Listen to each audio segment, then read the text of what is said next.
तराइन की लड़ाइयाँ बरसगीर की वो जंगें थीं जिन्होंने इसे हमेशा के लिए बदल कर रख दिया।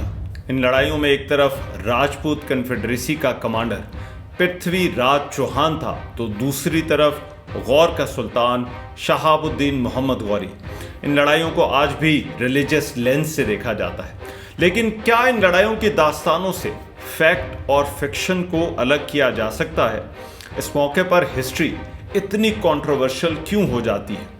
इन लड़ाइयों से पहले मोहम्मद गौरी और पृथ्वी राज के दरमियान किस बात पर ताल्लुकात बिगड़ गए थे? तराइन की पहली लड़ाई में मोहम्मद गौरी को शिकस्त क्यों हुई? इन लड़ाइयों का मुकम्मल अहवाल जानिए इस वीडियो में।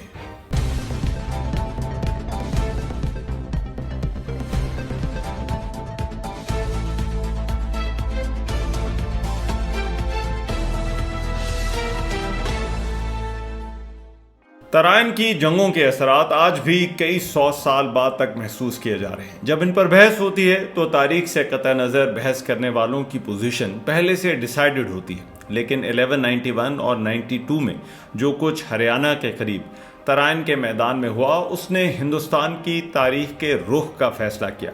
ये सिर्फ उस दौर की लड़ाई नहीं थी, बल्कि आने वाली सदियों का फैसला था, जिसने इसके बाद दिल्ली के तख्त पर आने वाले खिलजियों, तुगलकों और लोधियों के साथ साथ मुगलों के लिए भी रास्ता हमवार कर दिया। यही वो लड़ाइयाँ थीं जिनके बाद मुस्लिम सल्तनत दिल्ली एक पॉलिटिकल रियलिटी बन गई और ये बात भी तय हो गई कि मुस्लिम हमलावर अब हमले करके वापस नहीं जा रहे, बल्कि यहाँ ही रुकने वाले हैं। लेकिन ये जंगें कैसे हुई? लड़ाई में क्या हुआ? क्या किसी ने किसी को धोखा दिया, या फिर ये भी कि क्या जंग का नतीजा मुख्तलिफ हो सकता था या नहीं? ये वो सब सवालात हैं जिनके बारे में आज भी कई 100 साल बाद बहस होती है। इन जंगों का नतीजा तो सबको पता है, लेकिन ये कैसे और क्यों हुआ, ये ज़रा कंट्रोवर्शियल है। इस वीडियो में यही देखेंगे कि तारीख के ये दो गैर मामूली किरदार शहाबुद्दीन मोहम्मद गौरी और पृथ्वी राज चौहान जब मैदान जंग में एक दूसरे के आमने सामने आए तो फिर क्या हुआ था। शहाबुद्दीन का ताल्लुक गौर से था और इसी वजह से इसे गौरी कहा जाता था। ये ईरानी ताजिक नस्ल से थे। गौर का इलाका अब मौजूदा सेंट्रल अफगानिस्तान में वाक़ है। इस इलाके पर पहले गजनवियों का कब्जा था। मोहम्मद गौरी से पहले महमूद गजनवी ने हिंदुस्तान पर 17 हमले किए थे, जिन्होंने उसकी गजनवी सल्तनत को बहुत मालदार और मजबूत कर दिया था। लिहाजा उसने एक प्रेसिडेंट सेट कर दिया था कि अगर अमीर और मजबूत होना है, मालो दौलत चाहिए, तो पंजाब और हिंदुस्तान का रुख करना होगा। गौरी मकामी सरदार थे, लेकिन गजनवी डिक्लाइन के दौरान ये पावरफुल होते गए। ये सुल्जूकों के अंडर भी रहे। एक गौरी शहजादे अलाउद्दीन हुसैन जहां सोज ने गजनी पर हमला करके गजनी शहर को जला दिया था, जिसके बारे में कहा जाता है कि ये 7 दिन और 7 रातें जलता रहा। लिटरली जहां सोज के नाम का मतलब ही है वर्ल्ड बर्नर। यह महमूद गजनवी का शहर था जिसे उसने हिंदुस्तान से लूटी गई मालो दौलत से खुशहाल किया था। जहां सोज का मकसद गजनवियों से अपने भाइयों का इंतकाम लेना तो था ही, लेकिन साथ ही यह गजनवियों की रिप्लेसमेंट का भी आगाज था। मोहम्मद गौरी की पैदाइश 1144 में हुई। उसका पूरा नाम मोइजुद्दीन मोहम्मद गौरी था, जिसे सिर्फ मोहम्मद गौरी भी कहा जाता है। इसके वालिद का नाम बहाउद्दीन था और बड़ा भाई गयासुद्दीन गौरी था।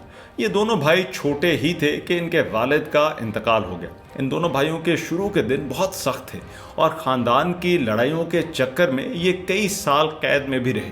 इनके माली हालात भी कुछ अच्छे ना थे, लेकिन 1163 तक इन दोनों ने कुछ फौज जमा करके दीगर गौरी सरदारों की मदद से गौर का कंट्रोल हासिल कर लिया। मोहम्मद गौरी ने उस वक्त अपने भाई की तख्त पर बैठने में बहुत मदद की। वो और उसका भाई गयासुद्दीन दोनों गौर के तख्त पर हुक्मरानी करते थे, जिसे डायरकी कहा जाता है। गयासुद्दीन सीनियर पार्टनर था और वो अपने कैपिटल फेरोजकोह से मामलात चलाता था। उसकी हुकूमत और लड़ाई का फोकस ज़्यादातर ख्वारिज़मियों के साथ था, जो उस वक्त ईरान और खुरासान के इलाकों में थे। मोहम्मद गौरी का रुख मशरिक की तरफ था, जहाँ गजनवी मौजूद थे, और उसका जोर उन इलाकों में कैंपेन्स पर ज़्यादा था। 1173 में मोहम्मद गौरी ने गजनी पर कब्जा कर लिया। गजनी से भी बहुत सा माल इसके हाथ लगा। इसमें वो माल भी शामिल था जो किसी ज़माने में महमूद गजनवी हिंदुस्तान से वहाँ लाया था। 1175 में इसने मुल्तान और उच पर भी कंट्रोल हासिल कर लिया। ये उस वक्त मुस्लिम टेरिटरीज ही थी और इन पर कब्जा मोहम्मद गौरी के लिए आसान भी साबित हुआ, लेकिन इसका असल इम्तिहान उस वक्त आया जब उसने 1178 में गुजरात का रुख किया, जहां अनिलवाड़ा का एक चालुक्य राजा मुला राजा टू या बाला मुला राजा उस वक्त रूल कर रहा था। राजा बहुत यंग था और उसकी मां नायका देवी एक रीजेंट के तौर पर रूल कर रही थी, जिसने मोहम्मद गौरी के इस हमले को नाकाम बना दिया और उसे शिकस्त दे दी। दीगर राजपूत रियासतों ने भी इनकी मदद की। इस जंग में गौरी फौज का बहुत नुकसान हुआ, लेकिन मोहम्मद गौरी का कमाल ये था कि वो बहुत रेजिलिएंट था और ये उसने आने वाले वक्त में भी साबित किया कि शिकस्त को एक अपॉर्चुनिटी में कैसे तब्दील करना है। उसने पेशावर, सियालकोट और फिर लाहौर पर हमला करके 1186 तक इन पर भी कब्जा कर लिया। खुसरो मलिक, जो आखिरी गजनवी बादशाह था, उसे गिरफ्तार करके एग्जीक्यूट कर दिया गया। अब मोहम्मद गौरी का कंट्रोल पूरे पंजाब पर था। मोहम्मद गौरी एक ब्रिलियंट मिलिट्री कमांडर था। इसकी मेन स्ट्रेंथ इसकी कैवलरी थी, जिसके पास इराकी और खुरासानी घोड़े थे जो ऊंचे, बड़े और ज्यादा तेज थे। फिर वो इस कैवलरी का इस्तेमाल भी बहुत अच्छी तरह जानता था। उसकी फौज एक डिसिप्लिन फौज थी जो कि एक यूनिफाइड टीम की तरह लड़ती थी और इसीलिए वो अपने हमलों में इतना कामयाब रहा। अगरचे मोहम्मद गौरी का मॉडल भी वही था जो महमूद गजनवी का था। हिंदुस्तान के इलाके खजानों से भरे होते थे। इन पर हमला करने के लिए रिलीजियस जस्टिफिकेशन भी थी। फिर इससे सल्तनत और मजबूत हो जाती। अब पंजाब मोहम्मद गौरी की बेस थी और उसकी नज़र उससे आगे राजपूत रियासतों पर थी। इसलिए उसका अगला टारगेट अब राजपूत हार्टलैंड था, जहां पृथ्वीराज चौहान जैसा ताकतवर राजा हुक्मरान था। पृथ्वीराज चौहान को राय पथोरा या सिर्फ पृथ्वीराज भी लिखा जाता है। ये 1166 में पैदा हुआ था और इसका ताल्लुक अजमेर से था, जो अब भारत में राजस्थान का इलाका है। इसके बाप का नाम राजा सोमेश्वरा था, जो कि अजमेर का राजा था और चौहान डायनेस्टी या चहमान डायनेस्टी का रूलर था। पृथ्वीराज की मां का नाम कर्पूरा देवी था और छोटे भाई का नाम हरि राजा था। चौहान क्षत्रिय राजपूत थे और इनकी चहमान या चहमाना डायनेस्टी राजपूतों में एक बड़ी पॉलिटिकल फोर्स समझी जाती थी। पृथ्वीराज पैदा ही राज करने के लिए हुआ था, लेकिन इसकी मिलिट्री ट्रेनिंग बहुत शानदार थी, जिस पर खास तवज्जो दी गई। अभी वो सिर्फ 11 साल का था कि उसके बाप का इंतकाल हो गया। वो तख्त पर तो बैठा, लेकिन उसकी माँ ने एक रीजेंट के तौर पर हुकूमत संभाली, जिसने 1180 तक तख्त के मामलात देखे और इसके बाद राज पृथ्वीराज के पास आ गया। पृथ्वीराज ने सबसे पहले तो अपनी ही रियासत में बगावतों को कुचला और सल्तनत को मजबूत कर लिया। उसके बाद उसने आसपास की रियासतों के साथ जोर आजमाई की, जिसमें भड़ानक, बुंदेलखंड के चंदेला राजपूत और गुजरात भी शामिल थी। जल्दी इसकी धाक दीगर रियासतों पर बैठना शुरू हो गई। इसकी राजधानी थानेसर से लेकर मेवाड़ तक फैली हुई थी और इसमें मौजूदा राजस्थान, हरियाणा और पंजाब के भी कुछ इलाके शामिल थे। अजमेर इसका कैपिटल था, लेकिन इन राजपूत रियासतों के हालात आपस में कुछ अच्छे नहीं थे और इनकी आपस की लड़ाइयाँ भी चलती रहती थी। इन लड़ाइयों के बहुत से लेजेंड्स भी हैं और एक ऐसा ही लेजेंड पृथ्वीराज चौहान से भी जुड़ा हुआ है। इसे राजपूत तारीख की एक लव स्टोरी भी कह सकते हैं। कनौज का राजा उस वक्त गढ़वाल डायनेस्टी का जयचंद था, जो कि एक तगड़ा राजा था और उसके एम्बिशन भी खासे हाई थे। वो चक्रवर्ती बनना चाहता था, यानी पूरे हिंदुस्तान का राजा। इसी वजह से इसकी पृथ्वीराज चौहान से ना तो बनती थी और फिर वो उसकी राइज को अपने रास्ते की एक रुकावट भी समझता था। उसने अपनी बेटी संयोगिता की शादी के लिए एक स्वयंवरा का एहतमाम किया, जिसे एक तरह से हस्बैंड सिलेक्शन सेरेमनी कहा जा सकता है। जयचंद ने इस मौके पर पृथ्वीराज को नहीं बुलाया, बल्कि उसने उसका एक मुजस्समा बनवाकर तकरीब की एंट्रेंस पर रखवा दिया, जैसे वो एक दरबान की तरह हर आने जाने वाले को सलाम कर रहा हो। लेकिन जयचंद को ये नहीं मालूम था कि संयोगिता पृथ्वीराज से प्यार करती थी। वो मुजस्समे के सामने गई और उसने अपना हार उसके गले में डाल दिया। पृथ्वीराज उसी मौके पर वहां पहुंचा और संयोगिता को उसने मजमे में से उठा लिया और अपने साथ दिल्ली ले गया। जयचंद की फौज ने उसका पीछा भी किया, लेकिन उसके कई साथियों ने अपनी जान देकर इसे वहां से निकलने में मदद दी। आरबी सिंह और दशरथा शर्मा का कहना है कि मुमकिन है कि ये लेजेंड दुरुस्त हो, क्योंकि 3 मुख्तलिफ हिस्टोरिकल सोर्सेज में इसका जिक्र है। लेकिन एक बात तय है कि ऐसा उसकी मोहम्मद गौरी के साथ लड़ाई से पहले ही हुआ था। पृथ्वीराज और संयोगिता का ये रिश्ता तो जुड़ गया, लेकिन राजपूत कन्फेडरेसी में इससे जो क्रैक आया वो फिर न जुड़ सका।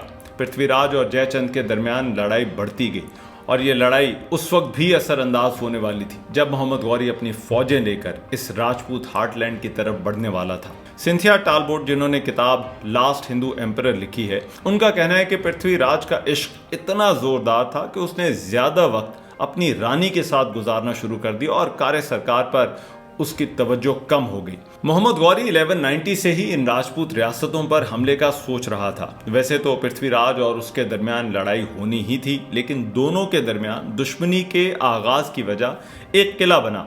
जादूनाथ सरकार का कहना है कि यह भटिंडा का किला था, जिसकी वजह से दोनों के दरमियान लड़ाई शुरू हुई।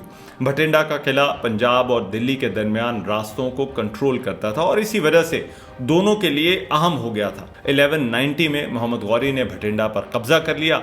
अपने कमांडर काजी जियाउद्दीन तुलाकी की कमांड में उसने 1200 घुड़सवार वहां छोड़े और वापस चला गया। वो भी रास्ते में था कि उसे खबर मिली कि पृथ्वीराज ने अपने ट्रुप्स को मोबिलाइज करना शुरू कर दिया है और वो इस किले पर हमला करने वाला है। उसे यह भी पता चला कि दीगर राजपूत रियासतों की फौजें भी उसका साथ दे रही हैं। होना तो ये चाहिए था कि मोहम्मद गौरी किले को उस वक्त हाथ से जाने देता, वापस जाता, तैयारी करके फिर आता, लेकिन उस वक्त उसने एक बोल्ड मूव करने का फैसला कर दिया। वो वापस मुड़ा और बगैर किसी री इन्फोर्समेंट के तरावरी या तरावड़ी की तरफ बढ़ा, जो थानेसर के करीब है और इसका पुराना नाम तराइन ही था। यहीं उसने इन राजपूतों से निमटने का फैसला कर लिया। यह मोहम्मद गौरी का ओवर कॉन्फिडेंस था या फिर बहादुरी, इसे कुछ भी कहा जा सकता है, क्योंकि दोनों के दरमियान एक थिन लाइन ही होती है। हसन निजामी की ताजुल मुआसिर में लिखा है कि मोहम्मद गौरी ने उस वक्त अपने एक एलची कवामुल मुल्क रुकनुद्दीन हमजा को पृथ्वीराज के पास भेजा कि वो सुलह कर ले, इस्लाम कबूल कर ले और गौरियों की अतात कबूल कर ले। ये उस वक्त की ट्रेडिशनल डिमांड्स हुआ करती थी और उन्हें भी मालूम होता था कि ये रिजेक्ट ही होनी है। पृथ्वीराज चौहान ने ऑब्वियसली इनकार कर दिया। सिंथिया टालबोट ने इस मीटिंग के बारे में कुछ बड़ा इंटरेस्टिंग लिखा है। उसने कहा है कि हसन निजामी के मुताबिक रुकनुद्दीन हमजा ने एक बड़े ग्रेसफुल अंदाज और खूबसूरत जुबान में ये पैगाम पृथ्वीराज तक पहुंचाया, जबकि चहमान या चहमाना की तारीख पर लिखी गई किताब पृथ्वी राजा विजया में रुकनुद्दीन हमजा को एक इंतहाई बदसूरत शख्स लिखा गया है, जिसके गोरे रंग को देखकर लग रहा था कि जैसे उसे कोई बीमारी हो और उसकी आवाज़ जंगली परिंदों जैसी थी। अब ये पैगाम कैसे पहुंचा, किस अंदाज में पहुंचा, इस बात का फैसला कौन करे, लेकिन इससे ये ज़रूर पता चलता है कि हालात को देखने के ज़ाविये उस दौर में भी लिखी गई तारीख में कितने मुख्तलिफ थे। बहरहाल पृथ्वीराज के इनकार के बाद अब दोनों के दरमियान जंग की तैयारी शुरू हो गई। दोनों फौजें तराइन के मैदान में एक दूसरे के आमने सामने आ गईं। तराइन का ये मैदान मौजूदा करनाल के ज़िले में है, जो कि हरियाणा का हिस्सा है। इसे अब तरावड़ी कहा जाता है। ये एक हिस्टोरिकल इलाका है और ये दिल्ली से 110 किलोमीटर दूर है। 14 जनवरी 1191 को इस मैदान में अब ये दोनों फौजें एक दूसरे के आमने सामने खड़ी थी। पृथ्वीराज की फौज के बारे में जादूनाथ सरकार का कहना है कि एक अलायंस की फौज थी, जिसमें दीगर राजपूत राजाओं की फौजें भी शामिल थी। इसके मेन जनरल्स गोविंद राय, उदयराज और सकांदा थे। इस फौज की कुल तादाद के हवाले से मुख्तलिफ अंदाजे हैं, लेकिन एक ख्याल ये है कि ये 50,000 के करीब थी, जिसमें 20,000 कैवेलरी थी। इस फौज के दरमियान में इन्फेंट्री थी और साइडों पर कैवेलरी थी। मिनहाजुल सिराज की तबकात नासिरी में लिखा है कि इस फौज में सारे हिंद के राना शामिल थे, जिन्होंने पृथ्वीराज की कॉल पर अपनी फौजें भिजवाने का फैसला किया था। ऐसा लगता था कि ये राजपूत कन्फेडरेसी मोहम्मद गौरी के साथ एक डिसाइसिव बैटल चाहती थी। तारीख मुबारक शाही के राइटर याहिया बिन अहमद सरहिंदी का कहना है कि पृथ्वीराज के साथ आने वाले राजाओं में गोविंद राय भी शामिल था, जो कि दिल्ली का राजा था। गोविंद राय तोमार फ्रंट लाइन पर एक हाथी पर बैठा था, जिससे यह तासुर भी मिलता है कि वो इस फौज का कमांडर इन चीफ था। हिस्टोरियंस निजामुद्दीन और बदायूनी ने गोविंद राय को पृथ्वीराज का भाई लिखा है। फरिश्ता ने भी दोनों को भाई ही लिखा। दूसरी तरफ मोहम्मद गौरी की फौज पृथ्वीराज की फौज के मुकाबले में कदरे कम थी। एक तो मोहम्मद गौरी रास्ते में से मुड़ा था, इसलिए कोई ज्यादा री इन्फोर्समेंट इकट्ठी नहीं कर सका। ये फौज ज्यादातर कैवेलरी ही थी। इसकी एग्जैक्ट तादाद किसी को मालूम नहीं, लेकिन एक बात पर ज्यादातर हिस्टोरिकल सोर्सेज मुत्तफिक हैं कि ये राजपूतों की फौज से कम थी। कौशक राय का अपनी किताब अलेक्जेंडर टू कारगिल में कहना है कि ये वो ज़माना था जब जंगों में कैवेलरी बहुत अहम हो गई थी, ख़ास तौर पर हमलावरों के लिए। मैदान जंग में मोहम्मद गौरी की इस फौज के 3 विंग्स थे, राइट, लेफ्ट और सेंटर, जिनकी कमांड मोहम्मद गौरी खुद कर रहा था। इस फौज के साथ कुछ ऊंट और हाथी भी थे। जादूनाथ सरकार का मिलिट्री हिस्ट्री ऑफ इंडिया में लिखना है कि इसकी फौज में कुछ अफगान और खोखर भी शामिल थे, जो इस फौज के आगे खड़े थे। गौरी की इस फौज ने कुछ ट्रुप्स को भटिंडा के किले के अंदर छोड़ा, जिसकी वजह से तराइन के मैदान जंग में अब उसकी फौज की तादाद और कम हो गई थी। इस जंग का आगाज गौरियों के तीरंदाजों के हमलों से हुआ। जादूनाथ सरकार का कहना है कि राजपूतों ने भी अपनी कैवेलरी को एडवांस करना शुरू किया। इस कैवेलरी ने 3 इतराफ, राइट, लेफ्ट और सेंटर से गौरी फोर्सेस पर अटैक शुरू किए। इस राजपूत चार्ज के सामने खोखर और अफगान ट्रुप्स ठहर ना सके और राजपूतों की इस आगे बढ़ती कैवेलरी के सामने वो तितर बितर होकर रह गए। कौशक राय का लिखना है कि ये प्योरली कैवेलरी की फाइट थी।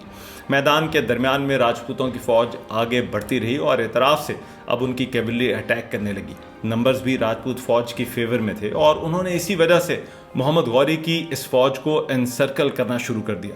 गौरी की इस फौज पर जब इतराफ से हमले होने लगे तो ऐसा लगने लगा कि पूरी फौज घेरे में आ चुकी है। याहिया बिन अहमद सरहिंदी का कहना है कि गौरी सिपाही बहादुरी से लड़े, लेकिन उनका नुकसान बहुत ज्यादा हो चुका था। गौरी के कमांडर्स ने उस वक्त इसे मैदान जंग से निकल जाने का मशवरा दिया, लेकिन मोहम्मद गौरी ने मैदान बचाने के लिए एक डेस्परेट अटेम्प्ट करने का फैसला किया। उसने अपने चंद साथियों को साथ लेकर गोविंद राय पर हमला कर दिया। कौशक राय का लिखना है कि गौरी ने ऐसा अपनी फौज के लिए जंग में बहादुरी की एग्जाम्पल सेट करने के लिए किया। गोविंद राय ने मोहम्मद गौरी को यूं आगे बढ़ता देखकर अपने हाथी का रुख भी उसकी तरफ मोड़ दिया। अब मैदान जंग में दोनों एक दूसरे के आमने सामने आ गए। यहाँ इनके दरमियान जो कुछ हुआ वो दोनों इतराफ के हिस्टोरिकल सोर्सेज ने लिखा है। जादूनाथ सरकार का लिखना है कि मोहम्मद गौरी ने जब गोविंद राय पर हमला किया तो उसके 2 दांत टूट गए। मिनहाजुल सिराज का भी तबकात नासिरी में लिखना है कि मोहम्मद गौरी जो एक घोड़े पर सवार था, उसने गोविंद राय पर एक नेज़े से हमला किया जो उसके चेहरे पर लगा और उसके 2 दांत टूट गए। जवाब में गोविंद राय ने भी एक नेज़े से जोरदार हमला किया जिससे मोहम्मद गौरी के बाजू पर जख्म आया और वो शदीद जख्मी हो गया। तबकात नासिरी में यह भी लिखा है कि वो इस कदर जख्मी था कि अपने घोड़े पर भी सवार नहीं रह सकता था। यह भी लिखा है कि मोहम्मद गौरी या तो वहीं मारा जाता या फिर पकड़ा जाता अगर उसे उसका एक सिपाही वहां से निकाल कर ना ले जाता। कुछ अकाउंट्स में लिखा है कि मोहम्मद गौरी उस वक्त बेहोश हो गया था। उस वक्त एक खिलजी सिपाही ने उसके घोड़े को संभाला, सुल्तान को सहारा दिया और उसे वहां से बाहिफाजत निकाल कर ले गया। अपने कमांडर के यूं मैदान जंग से जाने से गौरी फौज का हौसला टूट गया। उसकी कैवेलरी ने मैदान से निकलना शुरू कर दिया। मोहम्मद गौरी को यूं मैदान से जाता देखकर बहुत से सिपाहियों को लगा कि सुल्तान इस जंग में शहीद हो गया है। कौशक राय का लिखना है कि उस वक्त सुल्तान को बचाना गौरी फौज के लिए एक प्रायोरिटी बन गया था। इस रिट्रीट को देखते हुए राजपूत कैवेलरी ने और ज्यादा शिद्दत के साथ गौरी फौज पर हमले शुरू कर दिए। यूं ये लड़ाई अब एक मुकम्मल शिकस्त में तब्दील हो गई और गौर से आई इस फौज को तराइन के मैदान में शिकस्त हो गई। कुछ हिस्टोरियंस का ये कहना है कि ये कुतुबुद्दीन ऐबक था जिसने गौरी को मैदान जंग से बचाया, लेकिन बहुत से हिस्टोरिकल सोर्सेज इसकी तस्दीक नहीं करते। कुतुबुद्दीन ऐबक उस वक्त भी एक प्रोमिनेंट जनरल था और अगर वो इस जंग में मौजूद होता तो गौरी फौज के किसी न किसी दस्ते की कमांड जरूर कर रहा होता, ना कि मोहम्मद गौरी के पर्सनल गार्ड्स में शामिल होता और इसका जिक्र भी नहीं मिलता। ये शिकस्त गौरियों के लिए एक बहुत बड़ा धचका थी। इनकी मेन फौज को शिकस्त हो गई थी और इनका सुल्तान शदीद जख्मी था। कुछ फौज अभी भी भटिंडा के किले में मौजूद थी। पृथ्वीराज ने आगे बढ़कर किले का मुहासरा कर लिया और गौरियों की फौज का पीछा ना करने का भी फैसला किया। गौरियों की फौज मुल्तान और उच्च की तरफ निकल गई जो उस वक्त उनके कंट्रोल में थे। शायद पृथ्वीराज चौहान एक हॉस्टाइल टेरिटरी में नहीं जाना चाहता था या फिर उसे लगा कि बस गौरियों को इस इलाके से पीछे धकेल देना ही काफ़ी है। ये जंग एक कॉम्प्रीहेंसिव राजपूत विक्ट्री थी। इस जीत की एक वजह तो ये थी कि राजपूतों ने यूनिटी दिखाई। पृथ्वीराज चौहान की कॉल पर उन्होंने अपनी फौजें भिजवाईं जो उसकी कमांड में जंग में लड़ी। इसी वजह से दोनों फौजों के नंबर्स में भी फर्क आ गया। राजपूत फौज तादाद में ज्यादा थी, रिसोर्सफुल थी, जिसने मोहम्मद गौरी की फौज को घेरे में लेकर शिकस्त दी। फिर वो एक कॉज के लिए लड़ रहे थे। राजपूत कैवेलरी गौरी फौज को आउटफ्लैंक करने में कामयाब रही, यानी इसके दोनों तरफ पहुंच गई और उन्होंने हमले शुरू किए, जबकि गौरी की फौज उन्हें ऐसा करने से रोकने में नाकाम रही थी। फिर मोहम्मद गौरी के जख्मी होने के बाद इस फौज का मैदान में रुकने का कोई जवाब ही नहीं बचा था। गोविंद राय का मोहम्मद गौरी को जख्मी करना इस जंग में last nail in the coffin था। बहुत से हिस्टोरियन इस जंग के जीतने के बाद राजपूत हिकमत अमली पर सवालात जरूर उठाते हैं। राजपूतों की फौज ने गौरी अफवाज का कुछ दूर तक तो पीछा जरूर किया, लेकिन रिट्रीट करती इन फौजों को राजपूत फौज पकड़ न सकी। जादूनाथ सरकार ने कहा है कि इसकी वजह मुसलमान कैवेलरी के खुरासानी घोड़े थे, जिन्हें राजपूत इस जंग के बाद पकड़ न सके। दूसरा, गौरी की ज्यादातर फौज कैवेलरी थी, जिसके लिए वहां से निकलना इतना मुश्किल नहीं था। गौरी की बेस उस वक्त लाहौर थी, लेकिन पृथ्वीराज ने उस वक्त अपनी तवज्जो भटिंडा के किले के मुहासरे पर कर ली, क्योंकि वो इसे लाहौर के मुकाबले में एक आसान विक्ट्री मालूम हो रही थी। लेकिन भटिंडा भी इतना आसान साबित नहीं हुआ जितना पृथ्वीराज चौहान ने सोचा था। कौशक राय का कहना है कि राजपूतों की कैवेलरी को भी मुहासरे का कोई खास तजुर्बा नहीं था और ना ही उनके पास इस मुहासरे को तोड़ने के लिए कोई मशीनरी थी। गौरी कमांडर ज़ियाउद्दीन तोलाकी ने अपने 1200 घुड़सवारों के साथ इस किले का डिफेंस जारी रखा। इस गौरी फौज ने 13 महीने तक इसका दिफा किया। ये वक्त मोहम्मद गौरी जैसे मिलिट्री जनरल के लिए बहुत था, जिसे इस दौरान इतना मौका मिल गया कि वो अपनी फौज को फिर से तैयार करके वापस आ सके। जादूनाथ सरकार का कहना है कि पृथ्वीराज ने इस लड़ाई को एक फ्रंटियर की लड़ाई के तौर पर ट्रीट किया और यही वो गलती थी जिसकी कीमत उसे तराइन की दूसरी लड़ाई में चुकानी पड़ी। एक साल के अंदर अंदर मोहम्मद गौरी एक बड़ी फौज लेकर तराइन फिर से आने वाला था और इसी मकाम पर राजपूत कन्फेडरेसी और गौरियों का फिर से आमना सामना होने वाला था, जिसे तराइन की दूसरी जंग कहा जाता है। अब आते हैं कुछ तनाज़ात की तरफ जो मोहम्मद गौरी और पृथ्वीराज चौहान के दरमियान इन लड़ाइयों के साथ जुड़े हैं। मोहम्मद गौरी गिरफ्तार हुआ या नहीं, ये हम पहले ही देख चुके हैं कि हिस्टोरिकल सोर्सेज वहाँ से इसके निकल जाने के हवाले से क्या बताते हैं। लेकिन एक इख्तलाफ ये भी है कि मोहम्मद गौरी और पृथ्वीराज के दरमियान कितनी जंगें हुई। मुस्लिम हिस्टोरिकल सोर्सेज का बताना है कि मोहम्मद गौरी और पृथ्वीराज के दरमियान सिर्फ 2 जंगें हुई। तबकात नासरी और तारीख़ फ़रिश्ता में भी सिर्फ इन्हीं 2 जंगों के बारे में लिखा है, लेकिन हिंदू और जैन राइटर्स कुछ और जंगों का भी जिक्र करते हैं। हमीर महाकाव्या में लिखा है कि तराइन की पहली जंग में शिकस्त के बाद पृथ्वीराज ने सुल्तान को माफ़ी मांगने पर मजबूर किया और फिर ही उसे जाने दिया। ये भी लिखा है कि चाहमाना पर गौरी ने 7 मरतबा हमला किया और हर मरतबा उसे शिकस्त हुई। पृथ्वी राजा प्रबंधा में लिखा है कि दोनों के दरमियान 8 जंगें हुई। पृथ्वीराज ने मोहम्मद गौरी को गिरफ्तार भी कर लिया, लेकिन फिर इसे छोड़ दिया। प्रबंधा कोशा में लिखा है कि पृथ्वीराज ने मोहम्मद गौरी को 20 मरतबा गिरफ्तार किया। कुछ जगहों पर तो लिखा है कि दोनों के दरमियान 20 जंगें हुई। काव्या वॉर एपिक को कहा जाता है और हो सकता है कि इन काव्याओं के अंदर कुछ एग्जेजरेशन हो। आरबी सिंह का कहना है कि ये एंटायरली रिलायबल सोर्सेज नहीं। ये भी हो सकता है कि पृथ्वीराज की फौज की गौरी जनरल्स या फिर उसकी फौज के दस्तों के साथ ये झड़पें हुई हों। लेकिन जंग एक हुई हो या 2 हो, 8 हो या 20, इसमें से सिर्फ तराइन की ये 2 जंगें ही थीं जो फैसला कुन थी। वैसे भी इस मामले पर हिस्टोरिकल सोर्सेज के बारे में हम पहले ही डिस्कस कर चुके हैं कि किस तरह से ये एक पोलराइज्ड ओपिनियन है। पृथ्वीराज चौहान और मोहम्मद गौरी के दरमियान इस लड़ाई के बाद कुछ ऐसा हुआ जो बहुत अहम था। तराइन की दूसरी लड़ाई और उसके बारे में हिस्टोरिकल सोर्सेज पहली लड़ाई से भी ज़्यादा कंट्रोवर्शियल है। ऐसा क्या हुआ था दोनों के दरमियान कि अगले ही साल फिर से लड़ाई हुई और उसी जगह पर हुई जहां पहली लड़ाई हुई थी। तारीख के ये 2 गैर मामूली किरदार जब फिर से एक दूसरे के आमने सामने आए तो क्या हुआ, ये अगली वीडियो में डिस्कस करेंगे। अगर आपको ये वीडियो अच्छी लगी हो तो बेल आइकॉन पर क्लिक कर दीजिएगा और चैनल को सब्सक्राइब ज़रूर कीजिएगा।